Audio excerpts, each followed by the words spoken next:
Never were the words more appropriate. It was a dark and stormy night. John Carpenter, you must have run across a novel by Bulwer Lytton where he actually used those Really? words. Did you know that? I didn't know that. Those words were written by Rick Richter, who maybe has run into that. Is it the sort of sentence that just automatically leads to another sentence, to another sentence? It's almost like Once Upon a Time, except it really sets up a mood for you.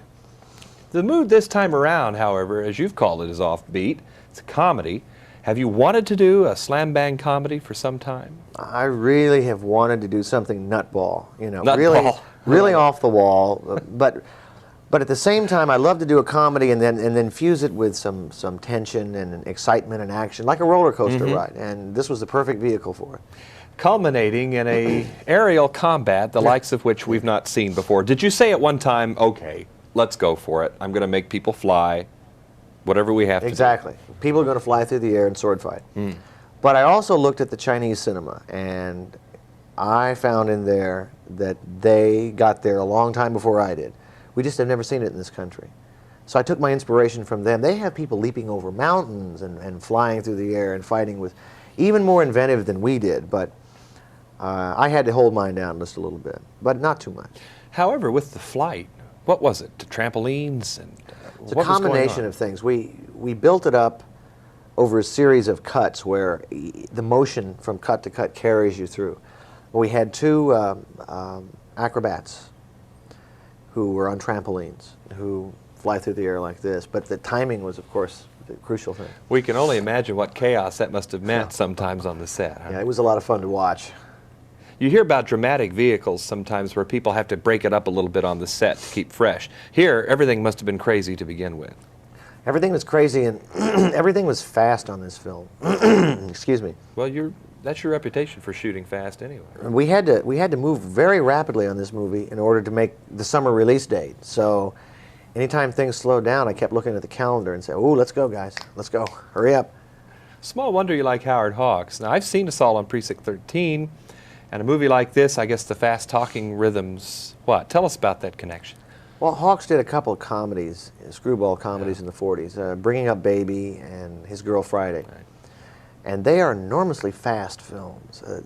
In His Girl Friday, they talk at 250 words a minute. Okay. So I looked at this thing and I said, that's the way to do this. Let's get this thing and get the actors talking as fast as they can give the lines. But also, I'm going to shoot the film with the ability to cut for tempo and pace so we can accentuate momentum. That's what this movie needs, is momentum. Now, we don't talk that fast normally, so what kind of coaching did the actors have to have? Well, I used to say faster. Yeah. Faster. Again, but do it faster. That's all I kept saying over and over and over again. Faster. Your association with Kurt Russell, is it more accident or is it more choice? 4 pictures now. It's been choice. It's because we are friends and we get along so well. And he's an enormously talented actor, you know? He can play anything. And once he agrees to play a character, I just know it's going to work. So I love working with him. What do you think about you he likes the best? I think he's learned to trust me, that I know what I'm doing, and that I will allow him the room to make a mistake and go as far as he wants to go. I think that's what an actor is looking for in a director. I wonder if it's fair to ask you also, what is it about his own style that you've had to work with, that you have felt proud of bringing out in him? Well, in Big Trouble in Little China, I really love the fact that Kurt is playing this comedy so successfully, because I think he's a great comedic actor. Okay, I think he really has a sense of timing like no other actor, and it was evident in rehearsals and it was evident on the set. Man, this guy is just on the beam, and I'm so glad that he's successful in the film. Among many delicious scenes, I'd like to single out the one in the elevator after they've drunk the potion. Isn't that, yeah, I like Makes that you feel scene. kind of invincible. Yeah, I like that scene too. Were you involved in the writing of scenes like that, or is that Richter again?